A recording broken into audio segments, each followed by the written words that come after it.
أرسله بالحق بشيرا ونذيرا.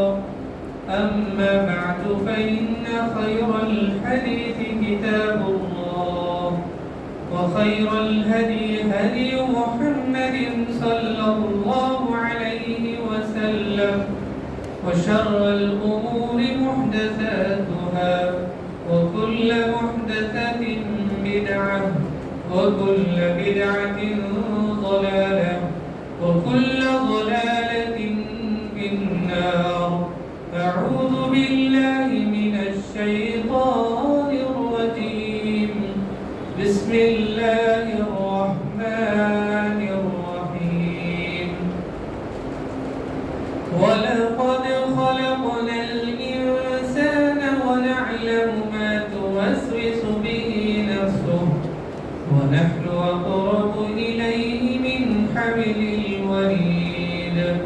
إذ يتلقى المتلقيان عن اليمين وعن الشمال قعيد، ما يلفظ من قول إلا لديه رقيب عتيد.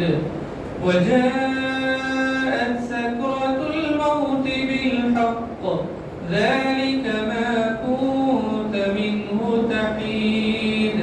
ونفخ في الصور، ذلك يوم الوعيد. وجاءت كل نفس معها سائق وشهيد. لقد كنت في غفلة من هذا فكشفنا عنك غطاءك فبصرك اليوم حديد. وقال قرينه هذا ما لدي عتيد. ألقيا في جهنم كل كفار عنيد، مناع للخير معتد مريب. الذي جعل مع الله إلها آخر فألقياه في العذاب الشديد. قال قرينه ربنا ما طغيته ولكن كان في ضلال بعيد. قال لا تختصموا لدي وقد قدمت إليكم بالوعيد. ما يبدل القول لدي وما أنا بظلام للعبيد. وقال الله تعالى في موضع آخر: ألا إن أولياء الله لا خوف عليهم ولا هم يحزنون، الذين آمنوا وكانوا يتقون، لهم البشرى في الحياة الدنيا وفي الآخرة. محترم برادران اسلام، عزیز نوجوانان ملت، بزرگوں، پردے کا اہتمام کرنے والی ماں اور بہنوں اور پیارے بچوں، ہر قسم کی تعریف، حمد و ثنا، بزرگی، بڑائی، کبریائی اس اللہ رب ذوالجلال کے لیے لائق و زیبا ہے، جو عظیم الشان کائنات کا خالق و مالک، مدبر و پالنہار ہے۔ بعدہ درود السلام نازل ہو تمام انبیاء اکرام علیہ السلام پر، بالخصوص نبی آخر الزمان محمد الرسول اللہ صلی اللہ علیہ وسلم پر۔ اللہم صل علی محمد وعلی آل محمد كما صليت على إبراهيم وعلى آل إبراهيم إنك حميد مجيد. اللهم بارك على محمد وعلى آل محمد كما باركت على إبراهيم وعلى آل إبراهيم إنك حميد مجيد. معزز حاضرین جمعہ، خطبہ مسنونہ کے بعد میں نے آپ حضرات کے روبرو دو آیتیں تلاوت فرمائی، جس میں اللہ رب ذوالجلال کا یہ فرمان ہے: لوگوں سنو، ان اولیاء اللہ، بے شک اللہ کے ولی، لا خوف علیہم ولا هم يحزنون، نہ ان پر کوئی خوف ہے، نہ کوئی ڈر ہے، اور نہ وہ غمزدہ ہوں گے۔ الذین آمنوا وکانوا یتقون، جو ایمان لائے اور وہ ڈرتے ہیں، اس سے تقوی اختیار کرتے ہیں۔ تو اللہ نے ان کے لیے خوشخبری سنائی، لہم البشری فی الحیاۃ الدنیا وفی الآخرہ، ان کے لیے دنیا آخرت میں خوشخبری سنا دی گئی۔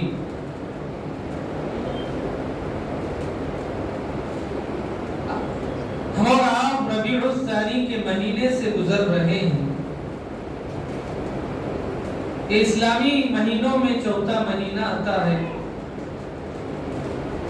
جیسے ہی ربیع الثانی کا مہینہ آتا ہے، لوگوں کے ذہن و دماغ کے اندر بہت ساری غلط فہمیاں پائی جاتی ہیں، اور بہت سارے لوگ بدعات و خرافات میں ڈوب کر کئی رسمیں مناتے ہیں جو شرعاً اور حقیقتاً ناجائز و حرام ہے، جس کا ثبوت قرآن و حدیث میں نہیں ملتا۔ آئیے ہم جائزہ لیتے ہیں، حقیقی معنوں میں ولی کون ہے؟ اللہ نے ولی کسے قرار دیا؟ اللہ سبحانہ و تعالی نے قرآن مجید میں فرمایا، اللہ ولی الذین آمنوا یخرجهم من الظلمات الى النور۔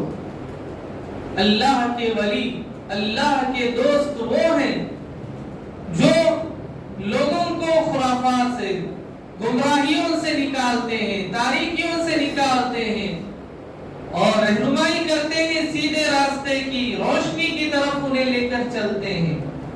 والذین کفروا اولیاءهم الطاغوت، اور جو کفر کرنے والے ہیں وہ لوگ شیطان کو اپنا دوست بناتے ہیں۔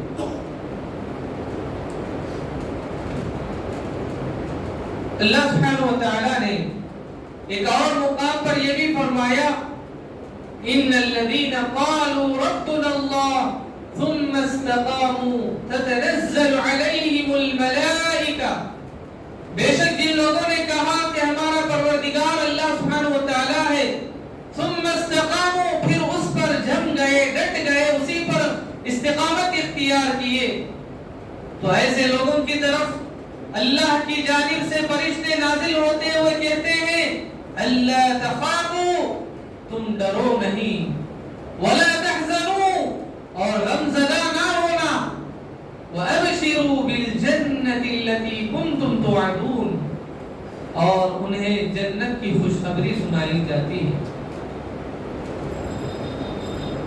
عام طور پر لوگ ولی جب معنی آتا ہے تو اس سلسلے میں غلط قسم کی تعمیرات کرتے ہیں، غلط قسم کی روایات کو بیان کرتے ہیں۔ اللہ کے نبی صلی اللہ علیہ وسلم کا زمانہ سب سے بہترین زمانہ، لوگوں میں سب سے افضل لوگ انبیاء و رسول ہیں، ان کے بعد صحابہ ہیں، خیر القرون قرنی ثم الذین یلونہم ثم الذین یلونہم، سب سے بہترین زمانہ، سب سے بہترین لوگ میرے زمانے کے ہیں، اس کے بعد صحابہ، تابعین و تبع تابعین ہیں۔ اب لوگ دنیا کے اندر اولیاء کی بات آتی ہے، ولی اللہ کی بات آتی ہے تو شان میں گستاخی کر بیٹھتے ہیں، اور جو ذات اللہ سبحانہ و تعالی ہے، جو حقوق اللہ کے ہیں، جو چیزیں اللہ کی ذات کے لیے زیبا ہے، وہ چیزیں اولیاء کے لیے ثابت کرتے ہیں۔ اللہ سبحانہ و تعالی نے قبر میں مدفون افراد کے بارے میں یہ کہا، انک لا تسمع الموتى ولا تسمع الصم الدعاء اذا ولوا مدبرین۔ یہ اللہ نے کتاب کس سے کیا؟ ڈائریکٹ اللہ سبحانہ و تعالیٰ نے نبی سے مخاطب ہو کر یہ فرمایا، اے نبی صلی اللہ علیہ وسلم، آپ مردوں کو ہرگز نہیں سنا سکتے۔ انک لا تسمع الموتى، قبر میں جو آدمی مردہ ہے، دفن کیا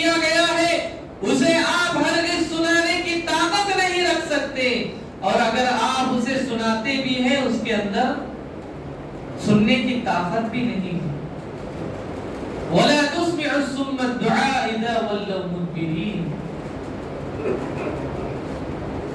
بہت سارے جاہل اور نادان لوگ جاتے ہیں قبروں کے پاس اور جا کر ان کے سامنے سجدہ ریز ہوتے ہیں، دعائیں کرتے ہیں، منتیں سماجتیں کرتے ہیں، نذر و نیاز کرتے ہیں، قربانی وغیرہ کرتے ہیں. اور جو ذات اللہ وحدہ لا شریک کے لیے جو اعمال سر انجام دیے جاتے ہیں وہاں پر قبر میں مدفون افراد کے لیے سر انجام دیتے ہیں. معزز حاضرین، یہ باتیں اس لیے ذکر کی جا رہی ہیں کہ ربیع الثانی کے مہینے کے اندر بہت سارے افراد 11ویں کے نام سے کھانا پکاتے ہیں، فقراء و مساکین اور غرباء میں تقسیم کرتے ہیں یا انہیں کھلاتے پلاتے ہیں، اور ایصال ثواب کے نام پر بہت سارے اعمال سر انجام دیے جاتے ہیں، چراغاں کرتے ہیں، روشن اپنے گھروں کو روشن کرتے ہیں. اس طرح کے بہت سارے بدعات سر انجام دیے جاتے ہیں. آئیے تاریخ ہم جائزہ لیتے ہیں. کیا ہندوستان کے اندر اس طرح کا عمل پہلے تھا؟ جنگ آزادی سے پہلے اس کا ثبوت ہندوستان کے اندر تھا.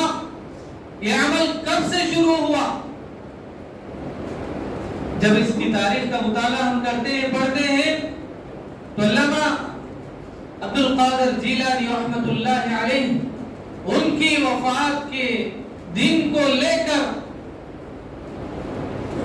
یہ منایا جاتا ہے. حالانکہ ان کی پیدائش 6ویں صدی کی ہے. اس سے پہلے 500 سال پہلے اسلام زندہ رہا، اسلامی تعلیمات زندہ ہے، لیکن کسی نے کوئی 11ویں نہیں منائی. پھر کیا بات ہے کہ ہندوستان کے اندر اس کا رواج عام ہو گیا اور لوگ اس کو بڑے زور شور کے ساتھ سر انجام دینے لگ گئے. معزز حاضرین، ابھی عمل ہمارے درمیان لوگ کر رہے ہیں تو بلا دلیل کے سر انجام دیتے ہیں اور غلط قسم کے احادیث کو منسوخ کرتے ہیں، موضوع روایات کو دلیل بناتے ہیں، من مانی روایات کو، احادیث کو موضوع گھڑ لیتے ہیں اپنی جانب سے. واللہ ہمیں یاد رکھنا چاہیے کہ اگر کوئی آدمی اپنی جانب سے دین کے اندر ایک بات بھی اپنی طرف سے ملاتا ہے تو یقیناً اس کا ٹھکانہ جہنم ہے. کل محدثۃ بدعہ وکل بدعۃ ضلالہ وکل ضلالۃ فی النار. اور یہ بھی اللہ کے نبی صلی اللہ علیہ وسلم نے یہ بھی کہہ دیا کہ جس نے دین کے اندر نئی بات ایجاد کی، من احدث فی امرنا هذا ما ليس منه فهو رد. جو دین کا حصہ نہیں تھی اس نے دین سمجھ کر عمل کیا، اس کی شروعات کی ابتدا کر دیا، فهو رد. اللہ تعالیٰ اس کو مردود قرار دیا، وہ رد کر دی جائے گی، قابل قبول ہرگز نہ ہوگی. تو ویسے میں آج ہندوستان کے اندر خاص طور پر حیدرآباد کے اندر آپ دیکھیں گے سڑکوں میں لوگ ٹینٹ وغیرہ ڈال کر خاص طور پر زبردستی لوگوں کو مدعو کر کے دعوت دے کر ان کو کھلا پلا کر واپس کرتے ہیں اور یہ سمجھتے ہیں کہ یہ ایصال ثواب ہے اور یہ ثواب ان کو پہنچے گا. لیکن اللہ کے نبی صلی اللہ علیہ وسلم نے کیا کہا اذا مات الانسان انقطع عنه عمله الا من ثلاث. جب انسان دنیا سے رخصت ہو جاتا ہے، اس کی موت ہو جاتی ہے، وفات پا جاتا ہے، تو دنیا سے اس کا رشتہ ریلیشن ختم ہو جاتا ہے. انقطع عنه عمله، اس کا واسطہ، اس کا کنیکشن ٹوٹ جاتا ہے، ختم ہو جاتا ہے. کون سا کنیکشن؟ عمل کا کنیکشن. الا من ثلاث، 3 چیزیں اللہ کے نبی صلی اللہ علیہ وسلم نے کہا کہ 3 چیزیں جاری رہتی ہیں، ساری رہتی ہیں. صدقہ جاریہ، اور ولد صالح يدعو له، اگر کوئی اس کی اولاد ہے جو اس کے حق میں نیک دعائیں کرتے رہتی ہے تو اس کی وجہ سے اس کے درجات کی بلندی ہوتی ہے. یہ سارے اعمال جو اللہ کے نبی صلی اللہ علیہ وسلم نے بیان فرمائے وہی چیزیں انسان کے حق میں جاری و ساری رہیں گی. اب اگر کوئی یہ کہے کہ میں نماز پڑھوں گا، میں قرآن کی تلاوت کروں گا، اس کا ثواب میرے والدین کو پہنچ جائے، قرآن خوانی کر کے میں یہ کہوں کہ اس کا ثواب میرے دادا کو پہنچے، میرے نانا کو پہنچے، میرے والدین کو پہنچے، ہرگز نہیں ہو سکتا. جو چیزیں اللہ سبحانہ و تعالی نے اور اللہ کے نبی نے بیان فرمائی وہی چیزیں پہنچ سکتی ہے. صدقہ جاریہ ہے، یہ ایک انسان اپنے والدین کے حق میں کرتا ہے، یا نیک اولاد اس کے حق میں دعائیں کرتی ہے، یا ایسا علم جس نے اس اپنی نسل کو پہنچایا، شاگردوں تک پہنچایا، وہ سارا علم اس کے مرنے کے بعد بھی اس کا ثواب انسان کو ملتا رہتا ہے. علم نافع. معزز حاضرین، اللہ کے نبی صلی اللہ علیہ وسلم نے کہا کہ لوگوں میں چند ایسے خاص لوگ ہوتے ہیں جو ولی اللہ ہوتے ہیں، اللہ کے مقرب ہوتے ہیں، اہل القرآن ہوتے ہیں. صحابہ نے پوچھا اللہ کے نبی وہ کون سے لوگ ہیں؟ اہل اللہ سے مراد ایسے خاص اللہ کے قریب ترین بندے ہیں جو ہمیشہ اللہ سے ڈرتے ہیں، اللہ کے علاوہ کسی اور سے وہ ڈرتے نہیں، بلکہ ہمیشہ اللہ کی ذات سے وہ لرزہ ترسا رہتے ہیں، ان کے دل کے اندر خوف و خشیت تاری رہتی ہے، وہ کسی سے نہیں ڈرتے، صرف اللہ سے ڈرتے ہیں، اور ان کی زندگی کے اندر کوئی داغ نہیں ہوتا، ان کی زندگی بے داغ ہوتی ہے. وہ ایسی زندگی بسر کرتے ہیں جو دوسروں کے لیے آئیڈیل اور نمونہ ہوتی ہے. وہ معصیت و نافرمانی کے کاموں سے، گناہوں کی آلودگیوں سے اپنے دامن کو بچاتے ہیں.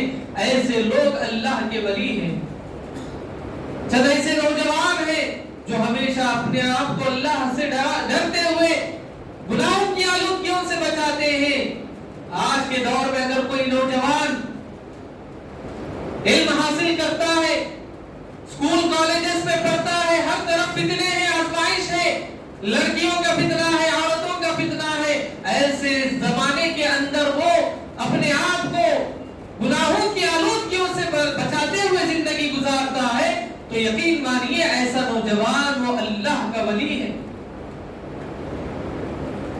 ایسا نوجوان اللہ کا ولی ہوتا ہے جو ہمیشہ اللہ کی ذات پر ایمان و یقین رکھتے ہوئے اللہ سے ڈرتا ہے، اور وہ یہ تصور رکھتا ہے کہ میں اگر گناہ کا کام کروں گا، میں اگر اللہ کی نافرمانی کروں گا تو اللہ کی نافرمانی کی وجہ سے مجھ پر عذاب مسلط ہوگا، میں کبھی اللہ کا متقی و پرہیزگار نہیں بن سکتا.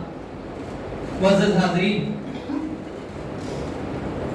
الذین آمنوا وکانوا یتقون، اللہ نے کہا کہ جو لوگ ایمان لائے اور اللہ سے ڈرتے رہے ایسے لوگ ہی اللہ کے ولی قرار پاتے ہیں. اللہ کے ولی بننے کے لیے کیا کیا صفات ہو سکتی ہے؟ اللہ کے ولی بننے کے لیے ضروری ہے کہ وہ انسان شریعت کا پابند ہو، قرآن و حدیث کا علم بردار ہو، قرآن و سنت کے مطابق زندگی بسر کرنے والا ہو، اسلاف کی تعلیمات کا اہتمام کرنے والا ہو، جہاں کہیں بھی نافرمانی کے کام ہو رہے ہوں وہاں سے اپنے دامن کو بچاتا ہو، امر بالمعروف و نہی عن المنکر کا فریضہ سر انجام دیتا ہو. اگر اپنے آنکھوں سے گناہوں کو دیکھ رہا ہے لوگوں کو برائی سے روکنے والا. معزز حاضرین، میں خاص طور پر یہاں پر ایک بات ذکر کرنا چاہوں گا. عبد القادر جیلانی رحمت اللہ علیہ یہ ایک اللہ کے بہت ہی نہایت ہی بزرگ ترین اور اللہ سے ڈرنے والے متقی و پرہیزگار انسان تھے. ان کی تعلیمات کو اگر ہم پڑھتے ہیں ان کی تعلیمات میں بہت سے ایسی پاکیزہ تعلیمات ہمیں ملتی ہیں جو انہوں نے لوگوں تک پہنچائی. انہوں نے اپنے شاگردوں سے یہ کہا کہ تم ہمیشہ قرآن و سنت کے علم بردار بننا، شریعت کے مطابق زندگی گزارنا، اللہ کی نافرمانی، رسول کی تعلیمات میں یہ بھی بیان کیا جاتا ہے کہ علامہ عبد القادر جیلانی رحمت اللہ علیہ نے یہ کہا کہ نفسانی خواہشات سے اپنے آپ کو بچانے والا ہی حقیقی معنوں میں متقی و پرہیزگار انسان ہے۔ کیوں؟ کیونکہ ہر وقت ہر موڑ پر ایک انسان کو شیطانی وسوسے آتے ہیں جو انسان کو گمراہی کے دلدل میں لے کر چلے جاتے ہیں، لیکن اگر کوئی انسان اپنے آپ کو اپنے نفس کو ضبط میں رکھتا ہے، کنٹرول میں رکھتا ہے، تو یقین مانیے کہ یہ اللہ کا ولی بنتا ہے۔ انہوں نے یہ تعلیم بھی دی کہ ہمیشہ لوگوں کے ساتھ خیر خواہی کرنا، بھلائی کے معاملات میں ایک دوسرے کا ساتھ دینا، شریعت کے معاملات میں حد درجہ محتاط برتنا، احتیاط برتنا بہترین اولا درجے کی بات بیان فرمائی۔ شریعت کے معاملات جب بھی آ جائیں، نہ آبا و اجداد کی نہ سننا، نہ اپنے والدین کی سننا، بلکہ اللہ اور اس کے رسول کو اولین مقام و مرتبہ دینا۔ اب اگر کوئی یہ کہتا ہے کہ میرے فلاں دادا نے یہ کہا، میرے فلاں بزرگ نے یہ کہا، تو بلا کسی دلیل کے ہم کسی کے بزرگ کے بات کو ہرگز تسلیم نہیں کر سکتے۔ تسلیم کرنے کے لیے اتھینٹک دلیل ہونا چاہیے، پروف ہونا چاہیے، بغیر دلیل کے کسی کی بات کو تسلیم ہرگز نہ کیا جائے۔ معزز حاضرین، انہوں نے ایک تعلیم یہ بھی دی کہ ایثار و قربانی کو ہمیشہ یاد رکھنا۔ ایثار و قربانی کسے کہتے ہیں؟ وَمَن يُوقَ شُحَّ نَفْسِهِ فَأُولَٰئِكَ هُمُ الْمُفْلِحُونَ، کہ اگر ایک انسان محتاج ہے تو اپنی طرف سے قربانی کرنے کی طاقت ایک انسان کے اندر ہو۔ ایثار کا ایسا جذبہ ایک انسان کے دل میں ہونا چاہیے کہ بازو والا ہماری ضرورت کا محتاج ہے، وہ چیز ہمارے پاس ہو تو اس کے لیے قربان کرے۔ اگر وہ ہمارے مال کا محتاج ہے تو مال کو اس کے سامنے پیش کریں۔ صحابہ اکرام کی زندگی آپ پڑھیں گے تو صحابہ اکرام کے بارے میں اللہ نے قرآن میں کہا کہ یہ لوگ ایسے ہیں کہ وہ اپنی ذات سے بڑھ کر اوروں کو ترجیح دیا کرتے ہیں۔ اور اسی طرح نیکی اور بھلائی کے معاملات میں ایک دوسرے کا ساتھ دینا، گناہوں کی آلودگیوں سے ہمیشہ اپنے دامن کو بچائے رکھنا۔ معزز حاضرین، خاص طور پر یہاں پر ایک بات یہ ہے کہ علامہ البانی رحمۃ اللہ علیہ بیان کرتے ہیں کہ اہل اللہ اور اہل القرآن سے مراد ایسے متقی اور پرہیزگار اور نیک لوگ ہوتے ہیں جن کی زندگیوں کے اندر ہمیشہ قرآن کی تعلیمات ہوتی ہے، وہ ذکر و اذکار کرتے ہیں، قرآن کو ہمیشہ اپنے زندگی کا محور بناتے ہیں، قرآن کی تعلیمات کو دستور حیات بنا کر چلتے ہیں۔ جب قرآن کی تلاوت ہم کریں تو قرآن کی تلاوت سے ہمارا دل محظوظ ہونا چاہیے، ذکر و اذکار کا اہتمام کریں تو ہمارے دل کی کیفیت بدلنی چاہیے، دل کانپنے چاہیے۔ اللہ نے قرآن میں سورہ انفال کی آیت نمبر 2 میں فرمایا انما المؤمنون الذين اذا ذكر الله وجلت قلوبهم واذا تليت عليهم آياته زادتهم ایمانا۔ مومنین کے اوصاف کو اللہ نے قرآن میں بیان کیا کہ جب ان کے سامنے اللہ کا ذکر ہوتا ہے تو ان کے دل کانپنے لگتے ہیں، جب قرآن کی تلاوت ہوتی ہے تو ان کے ایمان میں اضافہ ہوتا ہے، اور وہ لوگ اللہ کی ذات پر بھروسہ کرتے ہیں۔ معزز حاضرین، کل محدثۃ بدعہ وکل بدعۃ ضلالہ وکل ضلالۃ فی النار، ہر نئی چیز بدعت ہے اور ہر بدعت گمراہی ہے اور ہر گمراہی کا ٹھکانہ جہنم ہے۔ ایسے لوگ جہنم میں جانے والے ہیں جو اللہ کے نبی کے جانے کے بعد قرآنی تعلیمات کے اندر، احادیث کے اندر ابتداء کر دیا، ایجاد کر دیا، ملاوٹ کر دی، آمیزش کر دی، تو یقین مانیے ایسے لوگ کبھی بھی جنت نہیں جا سکتے۔ جنت میں جانے کے لیے سب سے اولین چیز یہی ہے کہ ہم قرآن و حدیث کو من بعد تسلیم کریں، ایز اٹ از اپنائیں، جیسا اللہ کے نبی نے ہمیں بتایا ویسے اپنانا ضروری ہے۔ اگر کوئی یہ کہے کہ میں اس نیت کے ساتھ عمل کر رہا ہوں، میری میرا برا خیال نہیں ہے، برا ارادہ نہیں ہے، برا انٹینشن نہیں ہے. ہماری نیت کتنی بھی صاف کیوں نہ ہو، وہ عمل قرآن و حدیث کے خلاف ہونے کی وجہ سے، قرآن و حدیث سے ثابت نہ ہونے کی وجہ سے وہ عمل اللہ تعالیٰ مردود کر دیتا ہے، اسے کبھی قبول نہیں کرتا. اللہ کی بارگاہ میں عمل قبول ہونے کے لیے سب سے پہلی چیز اخلاص ہے، خلوص ہے، دل میں پائے جانے والا نیک جذبہ ہے، نیک نیت ہے. کیونکہ اللہ کے نبی نے حدیث میں فرمایا انما الاعمال بالنیات، بے شک اعمال کا دار و مدار نیتوں پر منحصر ہے. عمل نیت جتنی خالص ہوگی، عمل کے اندر اتنا خلوص پایا جائے گا، اللہ تعالیٰ اس عمل کو قابل قبول درجہ تک پہنچائے گا. نیت کے اندر اگر فساد آ جائے، نیت کے اندر بگاڑ آ جائے، اور اگر نیت خالص بھی کیوں نہ ہو، اگر وہ قرآن اور حدیث کے خلاف ہو تو اللہ تعالیٰ تب بھی اس عمل کو قبول نہیں کرے گا. معزز حاضرین، آپ دیکھیں گے بہت سارے لوگ رسوم و رواج میں ڈوب کر، خرافات میں ڈوب کر اللہ کی نافرمانیاں کر رہے ہیں. قبروں کے سامنے جا کر ماتھے ٹیک کر سجدے کر کے یہ دعائیں کرتے ہیں، حالانکہ اللہ نے قرآن میں صاف انداز میں کہہ دیا اے نبی صلی اللہ علیہ وسلم آپ مردوں کو نہیں سنا سکتے. ایک گونگا آدمی دنیا میں زندہ ہے، اسے نہیں سنا سکتے.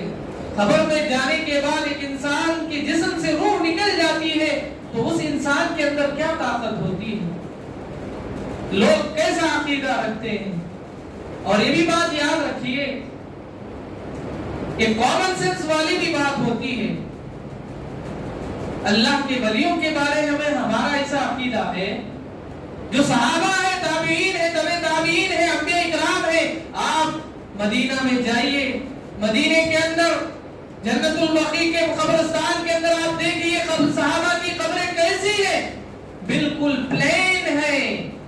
وہاں پر کسی کے قبر پر نہ چادر چڑھایا جاتا ہے، نہ کسی کے قبر کو پختہ بنایا جاتا ہے، نہ کسی کے قبر پر نظر و نیاز پیش کیا جاتا ہے، کسی کے قبر کے سامنے جھکا جاتا ہے.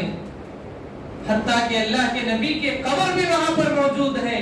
وہاں پر اگر کوئی ہمت کرتا ہے سجدہ کرنے کی تو وہاں پر پولیس شرطہ موجود رہتے ہیں جو ہر ایک کو اس بات سے آگاہ کرتے ہیں کہ ایسا کرنا حرام ہے.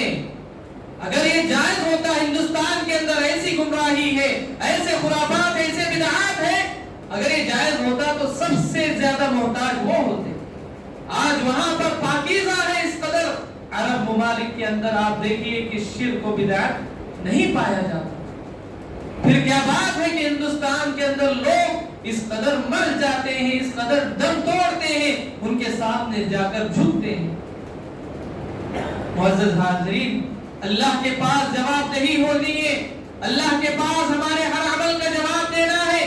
اور اللہ تعالیٰ ایک مشرک کو ہمیشہ کے لیے جہنم رسید کر دیتا ہے، ایک کافر کو ہمیشہ کے لیے جہنم رسید کر دیتا ہے. ایک مسلمان بھی ایسا کام کرتا ہے تو ایسا آدمی بھی جہنم رسید ہو جاتا ہے. چاہے کہ وہ کلمہ گو مسلمان کیوں نہ ہو، وہ اپنے کفری اعمال کی وجہ سے، شرکی اعمال کی وجہ سے جہنم رسید ہو جاتا ہے. اللہ نے کہا وَمَن يُشْرِكْ بِاللَّهِ فَقَدْ حَرَّمَ اللَّهُ عَلَيْهِ الْجَنَّةَ وَمَأْوَاهُ النَّارُ. جو بندہ اللہ کے ساتھ شرک کرتا ہے اس کا ٹھکانہ جہنم ہے. اللہ تعالیٰ ہر چیز کو معاف کرتا ہے، لیکن شرک ایسا کبیرہ گناہ ہے کہ اللہ تعالیٰ اس کو توبہ کے بغیر معاف نہیں کرتا. شرک کو بھی اللہ معاف کرے گا، شرط یہ ہے کہ پورے خلوص کے ساتھ، دل سے، صدق دل کے ساتھ توبہ کرے، آئندہ سے نہ کرنے کا عزم اور ارادہ کر لے. کوئی آدمی پہلے درگاہوں کے سامنے جا کر جھکتا تھا، اسے معلوم ہوا کہ یہ کرنا بدعت ہے، حرام ہے، ناجائز ہے، شرک ہے، تو اس کے دل کے اندر یہ ارادہ آ گیا کہ میں توبہ کروں گا. وہ توبہ کرنے کے بعد دوبارہ قبر وہاں پر رخ نہیں کیا تو یقیناً اللہ تعالیٰ ایسے آدمی کو معاف کرے گا. جو آدمی تعویذ پہنتا تھا، اسے احساس ہو گیا، اسے معلوم ہو گیا کہ یہ بھی شرک ہے تو یقیناً اس نے اس عمل کو چھوڑ دیا تو اللہ تعالیٰ اسے آدمی کو بھی معاف کرے گا. لیکن جو آدمی جانتے بوجھتے ایسا عمل کرتا ہے اور وہی اللہ کی ذات سے امید کرتا ہے کہ میں اللہ سے توبہ کر لوں گا, اللہ معاف کر دے گا, ہرگز نہیں ہو سکتا. جب تک بندہ توبہ نہیں کرتا, اس عمل کو چھوڑتا نہیں, تب تک اللہ تعالیٰ اس کو معاف نہیں کرتا. الغرض خلاصہ کلام یہی ہے کہ یہاں پر شہر غیور کے اندر کے بعض گلیوں کے اندر یہ عربی کی کا اہتمام ہوتا ہے, کھانے پکائے جاتے ہیں, لوگوں کو دعوت دی جاتی ہے اور بعض نادان مسلمان ایسے ہیں اس دعوت پر شریک ہوتے ہیں اور کھانے سے بھی فارغ ہوتے ہیں ہم اور کہتے ہیں ہم کو اچھے طریقے سے بلائے, اگر نہیں جائیں گے تو ناراض ہو جائیں گے.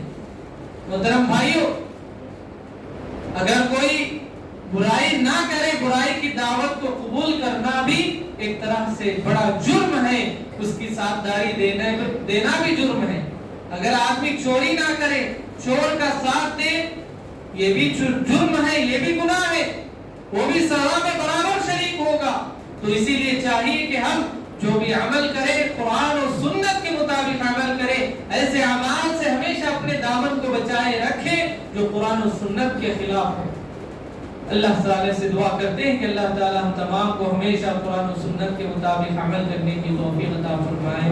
اللہ تعالی ہمیشہ خلوص دل کے ساتھ ہر عمل کو للہیت کے لیے سر انجام دینے کی توفیق عطا فرمائے. اللہ تعالی ہم تمام کو کفر و بدعات سے, شرک و بدعات سے ہمیشہ دور رہنے کی توفیق عطا فرمائے. جہاں کہیں بھی گمراہی کے کام ہو رہے ہیں اللہ تعالیٰ اس کا خاتمہ کرنے کی توفیق عطا فرمائے. اللہ تعالیٰ ہمیں ایک دوسرے کو نیکی کے کاموں میں ساتھ دینے کی توفیق عطا فرمائے, برائی کے کاموں میں ایک دوسرے سے دور رہنے کی توفیق عطا فرمائے. اللہ تعالیٰ ہمیں ایک دوسرے سے محبت کرنے کی توفیق عطا فرمائے.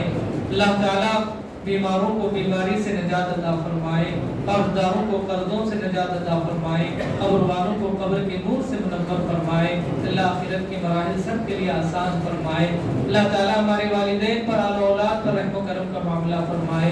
اللہ تعالیٰ ہم تمام کی زندگی کے اندر چین و سکون اور اطمینان نصیب فرمائے. اللہ ہمیں روزانہ قرآن کی تلاوت کرنے, ذکر و اذکار کا اہتمام کرنے کی توفیق عطا فرمائے. پنجگانہ نماز وقت پر ادا کرنے کی توفیق عطا فرمائے. اللہ تعالی ہمیشہ ہمیں قرآن و سنت کا علم بردار بننے کی توفیق عطا فرمائے. اللہ ہمیں لا الہ الا اللہ کے مطابق زندگی گزارنے کی توفیق عطا فرمائے. اللہ ہمیں حسن خاتمہ نصیب فرمائے. آمین. بارک اللہ لنا و لکم بالقرآن العظیم ونفعنا وإياكم بالآيات والذكر الحكيم إنه تعالى جواد كريم ملك ورؤوف رحيم.